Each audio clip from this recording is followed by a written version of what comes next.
What's going on, everybody? I'm Tyler Caldwell. I am with Terence Reilly of Aganorsa Leaf. Ready? Boom. Boom. And if you have never experienced an Aganorsa Leaf event, we're going to, I guess, virtually do that for you real quick. At your events, you do what is known as the Aganorsa Experience, where you will get some little cupones here, and you will get to taste, or have the privilege, I guess I should say, of being educated on why this tobacco is unique and a little bit of the process of the tobacco from your manufacturing. Yeah, so the idea is to kind of give a sense of how the cake is made a little bit. Sure. You know? And so two of these fumas that we're going to be enjoying are in every Aganorsa cigar. It's kind of like the sugar and the butter in the cake. Sure. Every cake has, or every bourbon has a certain amount of corn, certain amount of the, and then there's all different other things. But there's this base that's always there. So these first two are the backbone of Aganorsa. And then the third one is, we don't always do it at events. It's only if they sell our brand, the Guardian of the Farm Cerberus. Okay. Because that particular cigar has this third tobacco in it. So the first two kind of give you the very backbone of Aganorsa, and the third one is specific to one particular cigar. Okay. Well, I would say, where do we start? So the first one we're going to start off, it's called the Corojo 99. So this is Corojo 99 is a Cuban seed varietal. We're the only major growers of it left because it has a low yield, and from a financial perspective is less attractive for a farmer to grow, but we love the flavor and aroma of it, so we grow it still. It's grown in the Jalapa Valley, which it borders Honduras, very similar to Pinar del Rio in terms of climate conditions, which is the best growing region of Cuba.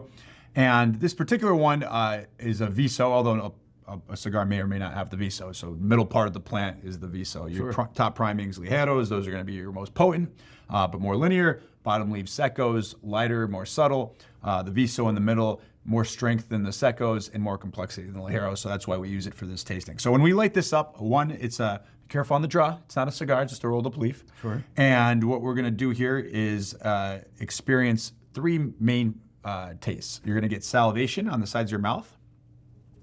Spice on the tip of the tongue and through the nose on the retrohale. And it's a lingering sweetness. It's a clean finish. It's not syrupy sweet or something, not candy sweet, but definitely a clean, sweeter finish. Okay, cool. So let's light it up. Yeah, wow, Let's here we get go. it done. Yeah, look at this. And as we smoke these, you want to pay attention to flavor and aroma. So I can tell these apart not only by taste, but by the actual aroma that they produce. So it's pretty cool to see how each one gives you different qualities. You know, right, I would say what's interesting about it is, like, if you've never been to a factory to see or go through like tasting, blending cigars and stuff, for a lot of people who are out there, this is how you do that. You know, you get the rolled up, bunched up leaves, and you just kind of sample through like what tastes. Yeah, it's when you're cooking, you got to know what the ingredients taste like, and ours is intended to be something that, regardless of your experience level, you can enjoy. Now, somebody like yourself, we could do a much more complex version of this. We could take a whole cigar and break down every tobacco and everything like that. But not everybody is ready for that in their cigar journey. So what you need is something that an experienced person can appreciate and enjoy, but also somebody relatively new to cigars can come in and enjoy it and get something out of it and really appreciate the flavors and the differences. And that's really what's different about ours. We didn't invent tasting. There's a lot of people, Jose Blanco has done a great job with it. Michael Herklotz does an incredible tasting. Ours is just more versatile in terms of the audience. Gotcha. I definitely get that salvation you're talking about. Like the first puff, like instantly. And on the retro, like it's a nice, like not hot, but kind of like a nice spicy kind of profile to go with it. That tip of the tongue, kind of tingliness to go with it as well. Yeah, and it's interesting too to see how people, some people like they get that spice and they like that in their cigar and they're like, oh man. And so other people, they get that spice and then it almost they're like, oh, I don't like spicy cigars. So it's cool how you see how you experience it by itself. Right. And then later on, we're going to see how they complement each other. And to kind of go along with that, do you get a lot of folks who, like you said, like they don't want spice? And I think there's that misconception of like there's a difference of like peppery, spicy. Yeah. You know, again, people sometimes with even with strength, sometimes people associate strength with spice. They'll say like I don't like strong cigars. What they really mean is they don't like spice, or vice versa. They like spice, but they don't like the kick that they can get. So For sure. So that's and this is in every cigar we make. It could be the wrapper, it could be the binder, filler. Could be a high percentage of the blend. It could be a lower percentage. But every Aganorsa cigar that you will smoke will have some Corojo 99 Jalapa in there somewhere. Do you suggest any particular cigars that you guys have made to kind of like counteract with these? Like if you go through the experience and you like this one, is there anything particular like? Yeah, that's more dominant. So definitely our Supreme Leaf is definitely going to be dominant. Corojo 99, that's a really good example. That's more of a limited run. If you want something that's available pretty much any time, our JFR Corojo is a good example of that. Our Validation Corojo, that's got a lot of. A good guideline is if the wrapper says Corojo, you're definitely going to get pronounced Corojo flavor in there. Sure. Because it will also have filler and binder that's Corojo as well, and then you throw on the wrapper there. So definitely you're going to have that impact on the blend from the Corojo 99. So you got a little taste for that? You got a sense of that? Yeah. Okay, so set that down, but don't toss it. We're going to come back to it in a little bit. It's out of here. Yeah, don't throw it away. The next one is Criollo 98 from Esteli. So this is a different seed varietal. Criollo 98 is very commonly grown not only in Nicaragua, but a whole bunch of countries. It's just a Cuban seed that's been successful in a lot of places and people like it. This one is grown in Esteli. Esteli has that very dark, rich, volcanic soil and totally different from Jalapa, which is a brighter, sandy soil where the first one is from. And it's still viso, so it's still middle part of the plant. So we haven't changed that. We've kept that consistent. But we've changed the varietal and the region, and it creates a totally different flavor. This is going to be earthier. It's going to be grittier. It's not going to have the pronounced spice. It's going to have more body, and you'll even get a little bit of salt on the roof of your palate. Okay. So it's time to light up.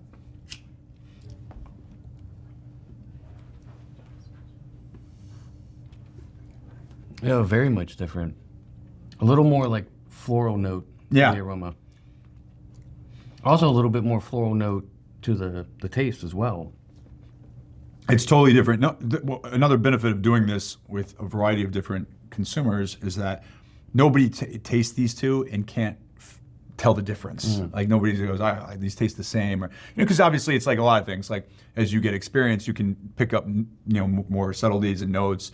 Whether if you like Scotch, when you first have it, like it all kind of tastes the same, but then you realize, okay, that's got a sherry cask finish. I can tell, or this is more peated or whatever.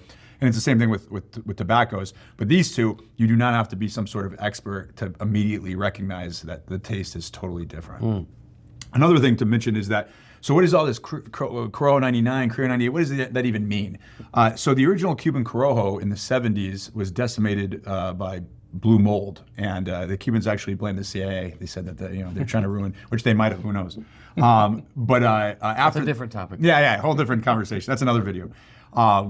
They started growing different variants in Cuba, and the year that they started commercially utilizing that varietal was the year that it's named. And so they're growing for disease resistance, they're growing for yield, they're growing for all sorts of different factors.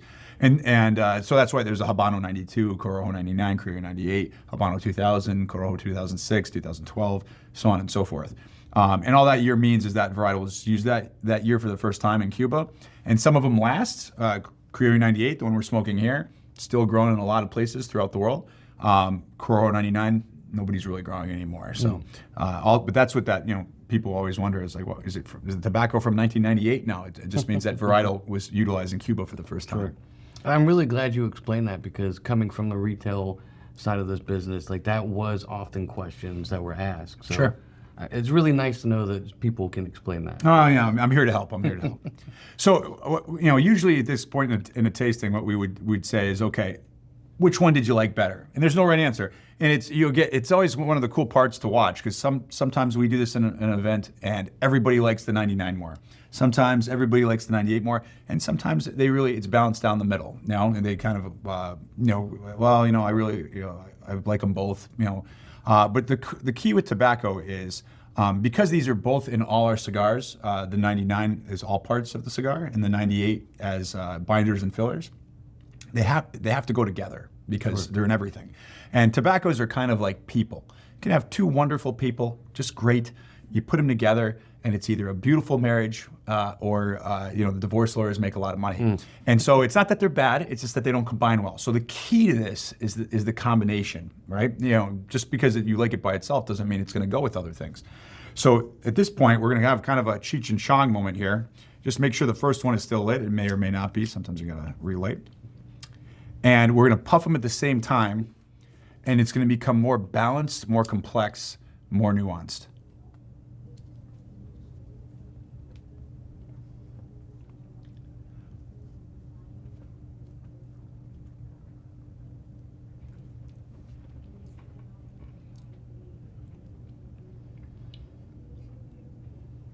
You can definitely, you get the blending of the flavors. Sure, yeah. Instantly. It gets more balanced. This is really usually the light bulb moment at an event where you see how okay, you've tasted this, you've tasted that, and when it comes together, they go, it's more like a cigar now. Right. And that really is like the light bulb moment for a lot of people where they go, okay, there's really something to this. This isn't just a bunch of marketing or people just throw a bunch of tobaccos together and call it something. You really have to be intentional in how you combine things to create a flavor. And this is the backbone of Aganorsa. Every Aganorsa is going to have these two tobaccos as a base for the blend. Sure. And it's interesting because when you smoke them separately, you can get the distinctive flavors, but when you smoke them together, it's almost like you're not just getting both flavors together, you're getting a whole new flavor. Yeah, we say 1 + 1 is 3. Right. A cake has egg and butter and sugar, but a cake is more than any of those things by themselves. This is the usually where the tasting component of the fumas ends, and we go on to talk about the cigars. But you guys carry a blend of ours called Garden of the Farm Cerberus. Cerberus, the mythical beast from Greek mythology with the three-headed dog, because it uses all three of these. This third one here, which we're now going to light up, which is called Corojo 2012. And the Cerberus is one of the only cigars that utilizes this tobacco. We more recently started using it. And so you have to be careful in how you start implementing into blends because you got to see how it's going to combine. Sure.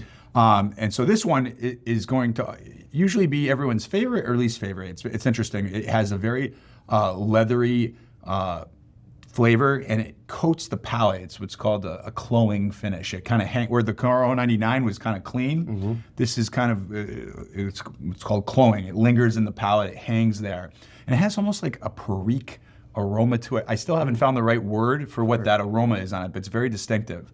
So that's what we're going to light up now. And you can also tell right off the bat the color difference of the other two as well. Absolutely. So this is Viso 2012. Yeah, so we've kept everything Viso to keep that as at least one constant between them all. We're changing seed varietal and locations. So the 2012, and you think, well, 2012 is over a decade ago. How come you're just starting to use it now? Well, one, they got to get the seeds out of Cuba, which is a whole nother video, and then you have to grow a test crop, and that's growing 75 days to grow, 45 days in the curing barn, fermentation for 6 months to years plus, to even longer, then aging, and then after you do all that, you start playing with blends, seeing if it works. Now, if it works, then you go, okay, this is something that will work with our tobacco, and you got to do that whole process over again on a much larger scale. So that takes years, and so you can't just start growing stuff and be like, well, use this seed varietal. You don't know how it'll do in the soil where you grow it. So you have a crop in Esteli, you have a crop in Jalapa, you have a crop in Condega. Maybe it works in some of those places, and maybe it doesn't work at all. So these are the things that you're always playing with, because you're thinking down the line. What's the future hold for Aganorsa? I will say with the first two, as different as they are, there were similarities. Where this one is just is radically different. It's a bipolar opposite. Yeah. It's totally out. And again, when we do this, people either will say it's their favorite or their least favorite. Now, for me, to bias people, I don't like it by itself. But again, it's another good example of how, like a vinegar. Nobody likes vinegar, but you have a barbecue sauce based, vinegar-based barbecue sauce, or a balsamic vinaigrette, it becomes a great component with other things. And so now we do the triple Cheech and Chong, where you put them all together at the same time. And again, it changes the flavor again.